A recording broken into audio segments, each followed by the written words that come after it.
বাংলাদেশের রাজনীতিতে বিরল এক মানুষের নাম মৌলানা আব্দুল হামিদ খান ভাসানী। ব্রিটিশ খেদাও আন্দোলন থেকে শুরু করে পাকিস্তানের সেনা শাসনের বিরুদ্ধে যার অবদান ছিল অনস্বীকার্য। ব্যক্তি জীবনে ভিন্ন ভিন্ন রাজনৈতিক দলের নেতা হিসেবে থাকলেও সবসময় রাজনীতি করেছেন জনমানুষের কল্যাণে। স্বাধীন বাংলাদেশ বিনির্মাণে যার ভূমিকায় অনুপ্রাণিত হয়েছেন খোদ বঙ্গবন্ধু শেখ মুজিবুর রহমান থেকে শুরু করে অনেক শীর্ষ নেতারাও। কৃষক শ্রমিকের কাছে পরিচিত ছিলেন মজলুম জননেতা হিসেবে। একটা সময় যে মুসলিম লীগের হাত ধরে প্রতিষ্ঠা পেয়েছিল পাকিস্তান রাষ্ট্র, সে দলের বিরুদ্ধেও সংগ্রাম চালিয়েছেন এই রাজনীতিবিদ, যা ছিল রীতিমতো আত্মহননের শামিল। কিন্তু সবকিছু ছাপিয়ে আপামর জনতার কাছে নিজেকে প্রতিষ্ঠিত করেছেন স্বাধীনতাকামী এবং বৈপ্লবিক এক নেতা হিসেবে। পাকিস্তান থেকে শুরু করে স্বাধীন বাংলাদেশ বিনির্মাণ পর্যন্ত তার ছিল বর্ণাঢ্য এক রাজনৈতিক জীবন। লাল মাওলানা খ্যাত ভাসানীর রাজনৈতিক জীবনের ঘটনাবলী নিয়ে ট্রেন্ডস নাও এর এক্সক্লুসিভ আয়োজনে আপনাকে স্বাগতম। সারা জীবন চেয়েছেন কৃষক শ্রমিকের মুক্তি, বিরোধিতা করেছেন সাম্রাজ্যবাদের, এমনকি ভারতীয় উপনিবেশে সংখ্যালঘিষ্ঠ মানুষের অধিকার রক্ষার আন্দোলন করেছিলেন সামনে থেকে। দীর্ঘ রাজনৈতিক ক্যারিয়ারে এমন সব কাজ করেছেন যার মাধ্যমে পাকিস্তান, ভারত এবং বাংলাদেশের প্রথম সারির এক নেতাতে পরিণত হয়েছিলেন। বলছি মৌলানা আব্দুল হামিদ খান ভাসানীর কথা। মৌলানা ভাসানী প্রত্যক্ষ রাজনীতিতে প্রবেশ করেন 1917 সালে। চিত্তরঞ্জন দাস রাজনৈতিক কর্মসূচিতে ময়মনসিংহে আসেন সে বছর এবং এখানেই তার সহচার্যে আসেন মৌলানা ভাসানী। এরপর 1919 সাল থেকে তিনি সার্বক্ষণিক রাজনৈতিক কর্মকাণ্ডে জড়িয়ে পড়েন এবং মাওলানা মোহাম্মদ আলীর অনুপ্রেরণায় যোগদান করেন জাতীয় কংগ্রেসে। এছাড়া রাজনীতিতে সক্রিয়ভাবে অংশগ্রহণের পর থেকেই জমিদারি শোষণের বিরুদ্ধে তার মন বিষিয়ে ওঠে। সে কারণেই বাংলার কৃষকদের জমিদারি শোষণ থেকে মুক্ত করার সিদ্ধান্ত নিয়ে কাজ শুরু করেন। এ কারণে অল্পদিনেই পতিত হন জমিদারের রোষানলে। জমিদারদের ষড়যন্ত্রে টিকতে না পেরে চলে যান ভারতের আসামে। এরপর 1924 সালে আসামের ডুবুরি জেলার ভাষাঞ্চলে বহিরাগত বাঙালি কৃষকদের এক বিশাল সম্মেলন করেন। এই সম্মেলনের সাফল্য থেকেই লোকেরা তাকে ভাসানীর মাওলানা নামে ডাকতে শুরু করেন। 19বিংশ শতকের 20-এর দশক থেকে আসামে তার দুটি পরিচয় ছিল, একজন সাহসী কৃষক নেতা এবং একজন আধ্যাত্মিক পীর। তার এই দুটি পরিচয় অক্ষুণ্ণ ছিল জীবনের শেষ দিন পর্যন্ত। মাওলানা ভাসানী কর্তৃক আয়োজিত প্রথম ঐতিহাসিক কৃষক সমাবেশ অনুষ্ঠিত হয় 1932 সালের ডিসেম্বরে সিরাজগঞ্জ জেলার কাওয়াখালী নামক স্থানে। এই সম্মেলনের পর সারা দেশে পরিচিত হয়ে ওঠেন তিনি। তবে মাওলানা সাধারণ মানুষের মাঝে কাজ করার সত্যিকার অভিজ্ঞতা হয় আসামে। সেখানে তিনি এক দুর্বার আন্দোলন গড়ে তুলেছিলেন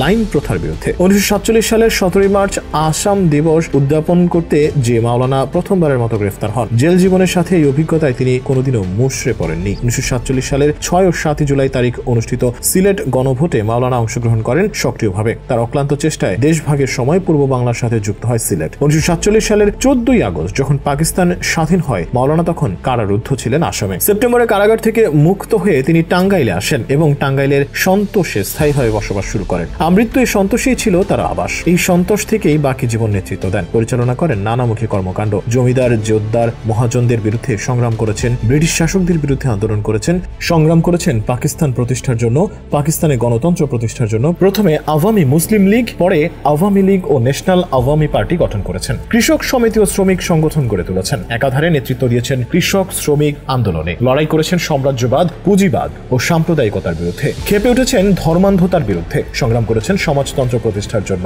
চেষ্টা করেছেন বিশ্বে যাতে শান্তি প্রতিষ্ঠা হয়। শিক্ষা বিস্তারের জন্য দিনরাত পরিশ্রম করেছেন জীবনের শেষ দিন পর্যন্ত। অনাড়ম্বর সাধারণ জীবনযাপন করেছেন। বিলাসিতা সহ্য করতে পারতেন না। কোনো সরকারি পদ কোনোদিন গ্রহণ করেননি। অসাধারণ এই অনলবর্ষী নেতা সূচনা করেছিলেন ঐতিহাসিক 69-এর গণ আন্দোলন। 71-এ হানাদার বাহিনীর হাত থেকে পালিয়ে তিনি ভারতে চলে যান এবং স্বাধীনতা যুদ্ধের অন্যতম সংগঠক হিসেবে অবস্থান নেন। বাংলাদেশ জাতীয় মুক্তি সংগ্রাম সমন্বয় কমিটি গঠনে বিশেষ উদ্যোগ নেন। এদিকে 1947 সালে পাকিস্তান প্রতিষ্ঠার পরপরই তাদের অগণতান্ত্রিক চেহারা প্রকাশ পেতে দেরি হয়নি। ধর্মীয় পরিচয়ে রাষ্ট্রের জন্ম হলেও পূর্ব পাকিস্তানের মুসলমান জনগোষ্ঠীর প্রতি কোনো সুবিচার করেনি পাকিস্তানি শাসক শ্রেণী। জনগণের ভাষা, স্বায়ত্তশাসন, ভোটাধিকার ও অর্থনৈতিক প্রগতির প্রশ্নে শুরু থেকেই উদাসীন ছিল পশ্চিম পাকিস্তানের শাসকেরা। রাষ্ট্রের নীতি প্রণয়নের সময় তারা গণতান্ত্রিক আচরণের কোনো পরোয়া করেনি। মুসলিম লীগকে জনগণের কাতারে নিয়ে যাওয়ার জন্য নেতাকর্মীদের উদ্যোগ ব্যর্থ হয়েছিল পাক শাসক গোষ্ঠীর কায়েমি স্বার্থের জন্য। নতুন রাষ্ট্রে নতুন ভাবনা চিন্তা থেকে সংগঠনকে সম্প্রসারিত করতে নতুন সদস্য সংগ্রহ করতে চেয়েছিলেন তারা, কিন্তু কেন্দ্রীয় নেতৃত্ব সংগঠনের গণভিত্তি দেওয়ার ব্যাপারে আগ্রহী ছিলেন না। বরং দলের শীর্ষ নেতৃত্ব বিত্তশালী ও সামন্তবাদী ব্যক্তিদের দ্বারা প্রভাবিত ছিলেন। ফলে মুসলিম লীগের গণবিরোধী চেহারা প্রকাশিত হলে 1949 সালে মাওলানা আব্দুল হামিদ খান ভাসানী ও মুসলিম লীগের প্রগতিশীল নেতাকর্মীদের উদ্যোগে দেশে প্রথম বিরোধী রাজনীতি শুরু হয়। যে মুসলিম লীগের নেতৃত্বে পাকিস্তান রাষ্ট্র প্রতিষ্ঠিত হয়েছিল, তার বিরোধিতা করার কাজটি সহজ ছিল না সে সময়, কিন্তু ভাসানী তা সম্ভব করেছিলেন। আসামে থাকাকালীন তিনি প্রাদেশিক সরকারের তরফ থেকে নানা বাধা পেয়েও রাজনৈতিক কাজ করে সফলতা পেয়েছিলেন। তার নেতৃত্বে লাইন প্রথার বিরুদ্ধে বাঙালি কৃষকের সংগ্রাম যেমন সফল হয়েছিল, তেমনি ভাবে সংগঠিত হয়েছিল আসাম মুসলিম লীগ। সংগঠন ও সংগ্রাম উভয় ক্ষেত্রেই তার পূর্ব অভিজ্ঞতা তাকে পাকিস্তানের শাসক গোষ্ঠীর চ্যালেঞ্জ মোকাবেলা করতে সাহস জুগিয়েছে। এছাড়া আব্দুল হামিদ খানের নামের শেষে শেষে ভাসানী পদবি কুড়িয়ে পাওয়া কোনো নাম নয়, তার আসল নামের অংশও ছিল না ভাসানী। বাংলাদেশের কয়েকজন নেতার নামের সঙ্গে উপাধি হিসেবে কিছু শব্দ জড়িয়ে আছে। একে ফজলুল হক ও শেখ মুজিবুর রহমান রাজনীতি করতে গিয়ে যথাক্রমে শেরে বাংলা ও বঙ্গবন্ধু উপাধি অর্জন করেছিলেন। আসামের ভাসানচর থেকে ভাসানীর সংগ্রাম শুরুর সময় শব্দটা তার আসল নাম থেকে বড় হয়ে উঠেছিল। আর আরেকটা পদবি মজলুম জননেতা। শুধু তার রাজনীতিতে অংশগ্রহণের জন্যই নয়, বরং কৃষক, শ্রমিক, শ্রমজীবী মানুষের সামনে থেকে তাদের সংগ্রামে নেতৃত্ব দেওয়ার কারণে এই উপাধি তাকে দেওয়া হয়েছে। পুরো রাজনৈতিক ক্যারিয়ারে শাসক গোষ্ঠীর সঙ্গে আপোষ করেননি মাওলানা ভাসানী। তিনি জানতেন যে মানুষের সংগ্রামী চেতনা তাদের অধিকার আদায়ের একমাত্র অস্ত্র হতে পারে। এই উপলব্ধি তাকে পাকিস্তানের অন্যান্য রাজনৈতিক নেতা থেকে আলাদা করেছিল। আইয়ুব খানের ডাকা গোলটেবিল বৈঠক সেই সময় মানুষের সংগ্রামকে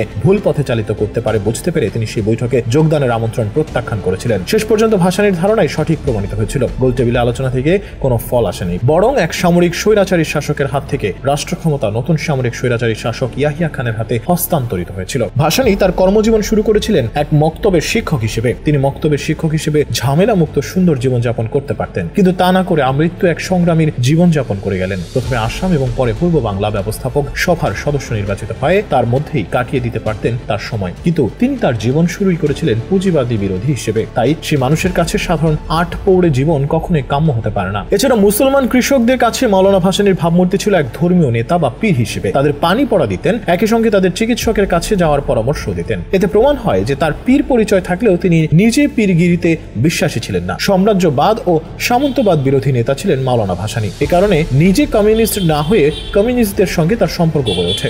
তিনি আওয়ামী লীগ গঠনে শীর্ষ নেতৃত্বের একজন হলেও রক্ষণশীল সাম্রাজ্যবাদের অনুগতদের সঙ্গে একই দলে থাকা অসম্ভব হওয়ায় তিনি প্রগতিশীল কমিউনিস্টদের নিয়ে নতুন রাজনৈতিক দল ন্যাশনাল আওয়ামী পার্টি ন্যাপ প্রতিষ্ঠা করেছিলেন। কাকমারি সম্মেলনে 1957 সালে তার দেওয়া বক্তব্যে পাকিস্তান রাষ্ট্রের সাম্রাজ্যবাদ অনুগত বিদেশ নীতির সমালোচনা ছিল। 1954 সালে যুক্তরাষ্ট্রের সঙ্গে দ্বিপক্ষীয় নিরাপত্তা চুক্তি করার ব্যাপারে প্রতিবাদ জানিয়ে তিনি বলেছিলেন, যত কঠিন বাধা আসুক না কেন আমি পাকিস্তানের জনগণের ভবিষ্যৎ কল্যাণের জন্য স্বাধীন ও নিরপেক্ষ পররাষ্ট্রনীতির জন্য সংগ্রাম করে যাব। কাকমারিতে আওয়ামী লীগের সম্মেলনে পররাষ্ট্রনীতি নিয়ে বিতর্কের ফলে দলে ভাঙন তৈরি হয়েছিল। এদিকে সে সময় পাকিস্তান রাষ্ট্রের ভিতর আঞ্চলিক বৈষম্যের বিষয়টি তার দৃষ্টি আকর্ষণ করেছিল। 1948 সালে ব্যবস্থাপক সভায় দেওয়া বক্তব্যে তিনি পাট রপ্তানির টাকা থেকে পূর্ব বাংলাকে বঞ্চিত করার বিষয়ে কেন্দ্রীয় সরকারকে হুঁশিয়ার করে দিয়েছিলেন। তার সেই বক্তৃতায় তিনি প্রশ্ন করেছিলেন, বাঙালিরা কি গোলাম যে তাদের বঞ্চিত করা হবে? কাকমারি সম্মেলনে তিনি আঞ্চলিক বৈষম্যের প্রসঙ্গ তুলে বলেছিলেন, প্রয়োজনে বাঙালিরা পশ্চিম পাকিস্তানকে আসসালামু আলাইকুম জানাবে। তার এই উক্তির মধ্যে প্রয়োজন বিচ্ছিন্ন হওয়ার ইঙ্গিত ছিল।